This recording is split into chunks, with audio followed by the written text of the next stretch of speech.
Chers abonnés de Focus Group Media, bonjour. Bienvenue dans le cadre de votre émission Focus Elite. Aujourd'hui, pour cette première émission, nous recevons M. Fridolin Vemissa. M. Fridolin Vemissa est un acteur, membre de la société civile. Il est également secrétaire national du syndicat des enseignants de l'éducation nationale. M. Fridolin, bonjour. Bonjour, monsieur. Bienvenue dans le cadre de notre émission Focus Elite et nous vous remercions justement d'avoir accepté cette invitation. C'est moi qui vous remercie pour l'intérêt que vous accordez à notre syndicat. J'ai cité le Sénat. Alors, M. Fridolin Vemissa, justement, dans le cadre de la rentrée scolaire et en tant que parent, d'entrée de jeu, comment avez-vous vécu la rentrée des classes? Bien, en tant que parent d'élève, vous avez posé la question, j'observe que mes enfants n'ont pas encore réellement commencé des cours, mais nous avons déjà assuré leur réinscription dans les établissements dans lesquels ils sont affectés, mais nous attendons réellement que les cours démarrent. Nombreux ont appelé au boycott justement de la rentrée des classes. Pensez-vous que cela soit lié? Pourquoi le boycott? Qui a lancé le boycott? Nous avons M. Marcel Ibama, justement, qui est un leader syndical, qui a appelé les enseignants au boycott. Qu'est-ce qu'il a évoqué comme raison pour le boycott? M. Marcel Ibama, il a jugé justement précipité cette rentrée des classes. Bien, Marcel Ibama, c'est un syndicaliste que nous connaissons, que tout le monde connaît, qui a sa manière d'agir et de fonctionner.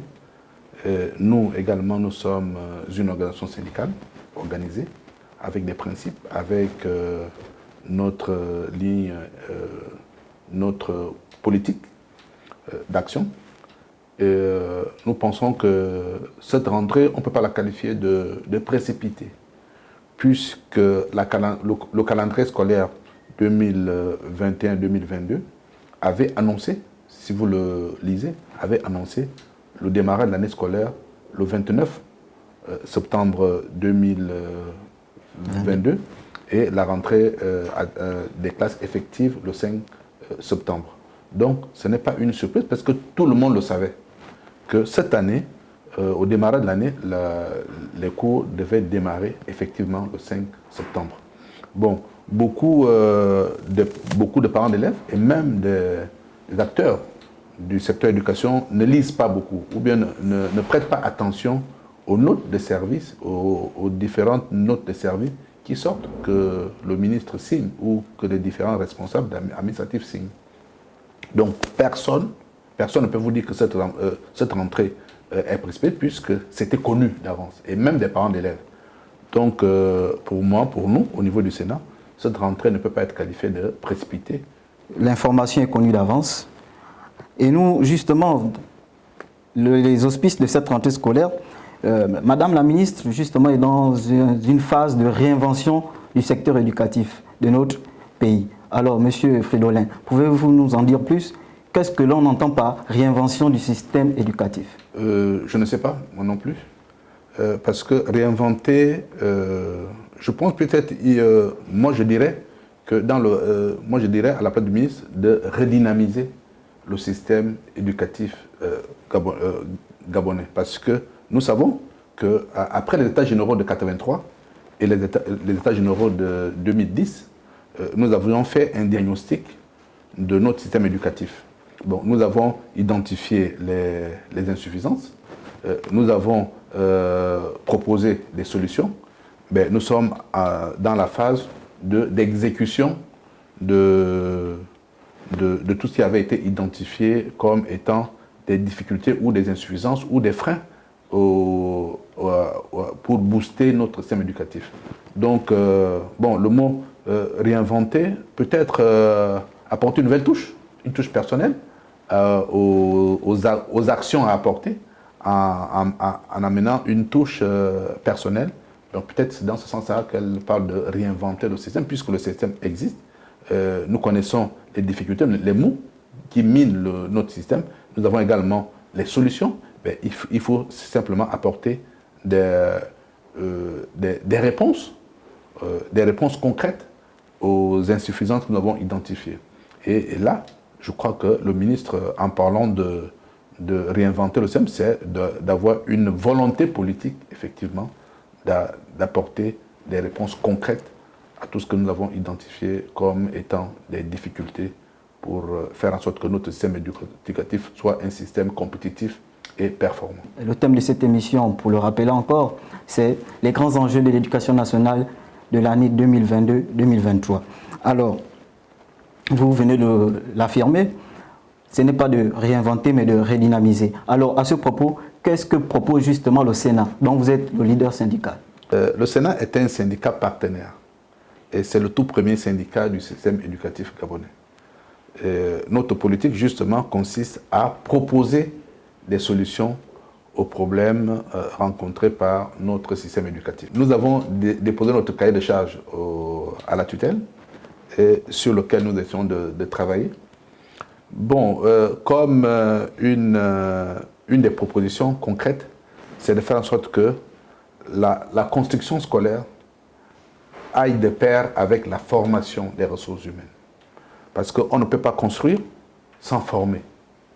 Donc, pour faire en sorte que le système soit un système performant, il faut non seulement les structures d'accueil, mais également la ressource humaine nécessaire à faire fonctionner nos écoles.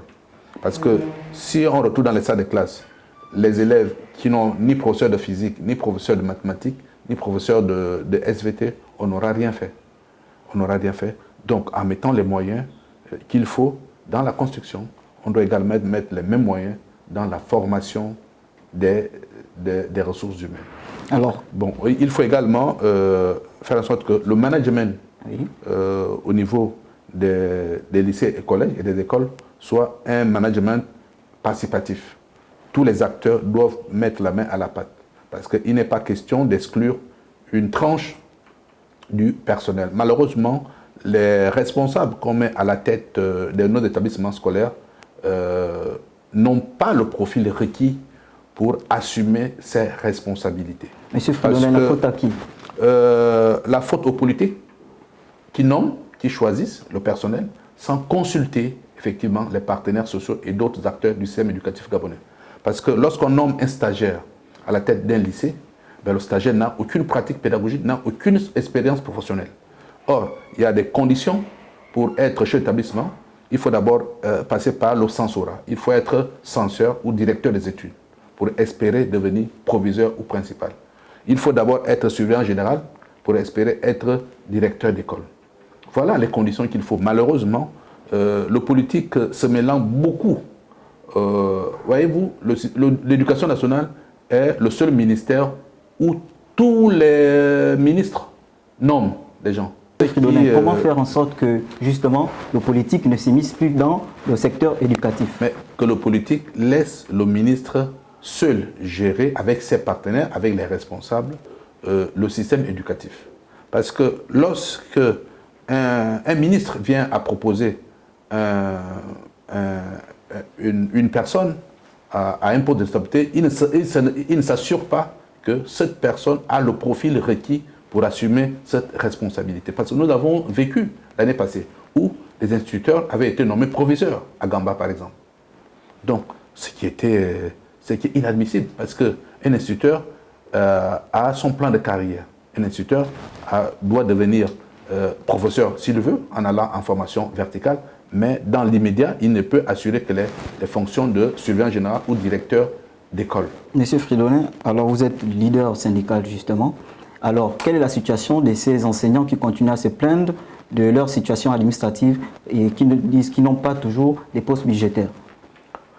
Bien, vous savez que c'est ce qu'on disait, qu'il faut former. Et lorsqu'on forme, on doit planifier la formation. Parce que rien ne sert de former sans garantir effectivement l'intégration des jeunes Gabonais qui sont recrutés. Lorsqu'on organise un concours d'entrée à l'ENS ou à l'ENI, on doit tout faire pour que les jeunes qui arrivent puissent être opérationnels immédiatement. Lorsque les jeunes rentrent à l'ENS, le ministère du Budget et la fonction publique doivent déjà prévoir des postes budgétaires pour ces gens-là qui, dès qu'ils sortent de l'ENS ou de l'ENI, doivent être opérationnels immédiatement. Parce qu'il faut qu'ils aillent comment dire, il faut qu'il aille combler le déficit qui existe dans nos établissements scolaires. Mais Monsieur Fridolin, chaque année, ce sont toujours les mêmes problèmes qui reviennent. Quelle est la décision à prendre pour que ces mêmes préoccupations relevées par les enseignants n'arrivent plus? Voyez-vous, moi je suis enseignant, je suis inspecteur pédagogique. Donc mon souci, c'est lorsque je vais en inspection dans l'établissement, que je trouve que les élèves ont effectivement leurs enseignants en face à eux, que les enseignants font véritablement leur travail. Bon, on n'est pas là, ce n'est pas nous qui formons, ce n'est pas nous qui intégrons. Donc lorsqu'on constate que le même problème revient, la cause à qui? Aux gestionnaires du système, aux gestionnaires des fonctionnaires. Qui sont les gestionnaires des fonctionnaires? C'est le ministère de la fonction publique, c'est le ministère du budget. L'éducation nationale étant le ministère utilisateur. Donc le ministère de l'Éducation nationale n'a pas un rôle déterminant à jouer.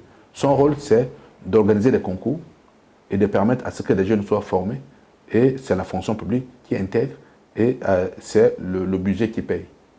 Donc, si ces deux ministères-là ne jouent pas leur rôle, ben, la faute n'est pas aux enseignants que nous sommes, la faute n'est pas aux syndicalistes que nous sommes. Au contraire, nous, qu'est-ce qu'on fait? Ben, on met ces points-là comme des points de revendication, alors que ça ne devrait pas être des revendications. C'est l'État qui doit planifier la formation des ressources, comme il planifie la construction des salles de classe. Parce que construire, oui, mais qui va rentrer dedans? Il n'y a personne. Les établissements là seront vides. Parce que non seulement les enseignants décèdent, cette année nous avons enregistré plus de 200 décès d'enseignants. Nous avons à peu près 400 enseignants qui vont à la retraite et nous avons 600 autres qui vont à l'ENS. Donc, grosso modo, nous avons un déficit de 1000 enseignants cette année. Est-ce que vous avez posé le problème sur la table du ministre? Mais nous ne faisons que ça. C'est le rôle du syndicat. Et nous l'avons même déposé. Actuellement, vous avez posé le problème d'intégration. Nous sommes en discussion avec le ministre de la fonction publique, Mme Béa. Donc, avec qui nous avons demandé la mise en place d'un guichet spécial pour permettre un traitement diligent des dossiers concernant les enseignants. Parce qu'aujourd'hui, beaucoup d'enseignants ne sont pas encore, il reste à peu près 700 enseignants qui n'ont pas encore de salaire, qui ne sont pas encore salariés.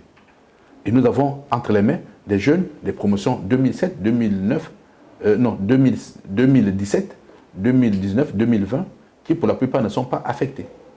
Donc parce que le gouvernement a pris la décision de ne pas affecter les anciens s'ils ne sont pas salariés. Donc vous comprenez que le gouvernement ne sait pas exactement qu'est-ce qu'il doit faire. Qu'est-ce qu'il doit faire? Donc pour moi, il revient au Premier ministre de prendre ses responsabilités pour que le gouvernement, je peux le qualifier de... Je ne sais pas comment qualifier le gouvernement, mais il n'est pas proactif. Il n'est pas proactif. Parce qu'ils attendent que les problèmes naissent, ils attendent que les problèmes grandissent et que la situation sociale explose pour proposer des solutions. Et des solutions qui ne sont pas des propositions définitives ou pérennes.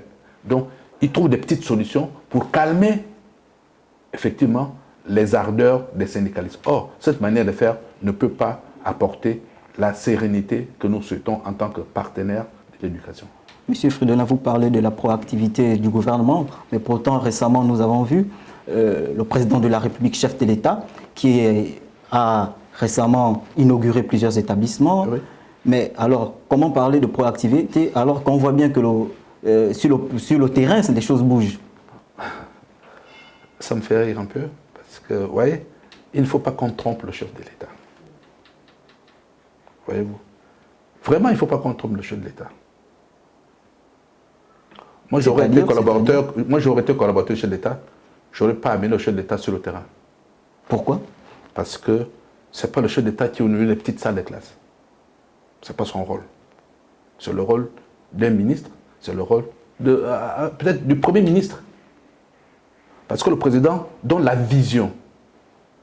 On lui rencontre, on dit, monsieur le Président, voilà ce qu'on a fait, voilà ce qu'on a fait, voilà ce qu'on a fait, voilà ce qu'on a fait. Et lorsqu'on amène le président sur le terrain, c'est pour solliciter l'empathie des syndicalistes pour dire que, bon, comme le chef d'État, c'est notre père, il est parti, bon, il faudrait qu'on se calme pour éviter qu'une fois le chef est parti, on n'a plus rien à dire. Voyez-vous? Donc, le chef de l'État, il ne doit pas être sur la scène n'importe comment. Le chef d'État doit être sur la scène lorsque vraiment il y a péril. Lorsqu'il y a... Parce que là, consulte ça, il n'y a pas de nécessité. C'est le travail régalien du gouvernement. Le chef d'État décide et le gouvernement exécute. Et rend compte au chef de l'État. Depuis la nomination de Mme Kamila Tuntum au poste de ministre de l'Éducation nationale, les choses se sont un tout petit peu apaisées, puisque nous constatons que les grèves, sinon la grève des enseignants, est devenue une denrée rare. Alors, est-ce dire justement que Madame la ministre est active et vous êtes justement satisfait de son travail? Bien, Madame le ministre, lorsqu'elle a été nommée, elle a amené un nouvel esprit. C'est souhaiter la participation de tous à l'action de, comment dire, la participation de tous dans la gestion de l'école gabonaise. Parce qu'elle met en contribution les parents d'élèves, elle met en contribution les syndicats, elle met en contribution les enseignants et ses collaborateurs. Donc, lorsqu'elle veut prendre une décision, elle consulte et elle décide en dernier ressort. Donc, c'est cette nouvelle manière de faire qui nous a amené un peu à tempérer et observer et à tirer des conclusions après. Parce que lorsqu'une personne arrive à la tête d'un ministère, le plus gros ministère du pays, parce que l'éducation nationale c'est le plus gros ministère du pays, donc il faut lui laisser le temps de s'asseoir, de vous expliquer sa politique, ce qu'elle a envie de faire, et comment elle compte le faire, et avec qui elle compte le faire. Donc c'est cet état de grâce qu'on lui a accordé depuis qu'elle est arrivée, au mois de février dernier, et nous pensons qu'elle a eu le temps d'observer, d'écouter, et puis cette année, elle doit prendre des décisions. Et c'est là-dessus que nous allons la juger et agir en conséquence. Madame la ministre doit prendre le temps d'observer et cette année, vous allez la juger, comme on le dit, le maçon au pied du mur. Comment se passe alors cette collaboration, ce partenariat avec Madame la ministre? Est-ce que Madame la ministre vous écoute? Est-ce que vos propositions sont prises en compte, etc. Oui, vous savez, la Madame la ministre, elle est humble. Elle est humble. Et nous lui avons dit que lorsqu'on est chef, il faut écouter et il est mieux qu'on se trompe ensemble. Parce que lorsque vous vous trompez seul, on vous lance la pierre. Et lorsqu'on se trompe ensemble, vous voyez, on se regarde et on se dit, eh bien, je crois que là, nous avons mal managé ou bien nous avons mal agi. Et on réajuste ensemble. Donc, et c'est ce qu'on lui a demandé de faire. Qu'au lieu de décider seul, il faudra que nous puissions décider et voir des choses ensemble pour mieux les apprécier lorsqu'il y a des erreurs qui ont été commises ou lorsqu'il y a des réajustements à faire ici et là.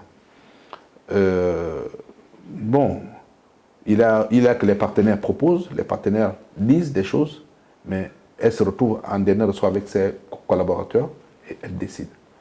Bon, mais nous observons quand même que le ministre écoute beaucoup, elle parle peu, et c'est une qualité qu'il faut lui reconnaître et lui dire de continuer de cette manière-là, mais de ne pas, vous savez, de ne pas trop écouter les collaborateurs, parce qu'elle risque d'être embrigadée.